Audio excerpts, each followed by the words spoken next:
Did you know exercise can improve the health of your brain? Check out our tips to directly improve your brain health with exercise.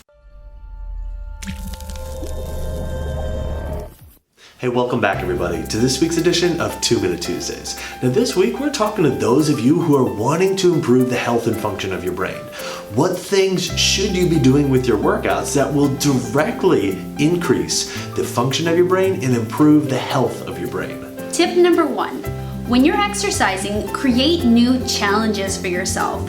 This doesn't mean that your exercise has to start looking like a circus training regimen, but try new exercises, use new focus and attention, get more in tune with your body, try a new drill on the ladder or any other cardio drill.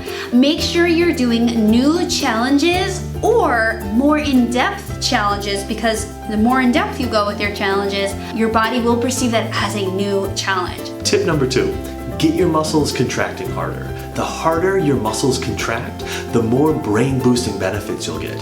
And the longer your muscles contract, the more brain boosting benefits you'll get. So while doing nice, easy exercise is a great way to keep yourself moving, keep yourself active, to really boost up the health and function of your brain, get your muscles contracting harder and get them contracting for longer. Tip number 3, make sure you're doing more than just walking. Walking is a great way to move your body, but it is not the complete picture when you're thinking about improving your brain health. Make sure you're doing more than walking. For example, adding in some jogging, or adding in biking, adding in resistance training. Oftentimes when people are just doing walking, they're not getting the full benefit of the brain boosting power of exercise. So make sure you're doing more than just walking, adding in different types of exercises that create, again, new challenges to your body. Check out an expanded version of this on our blog and tune in next week Tuesday for another 2 Minute Topic.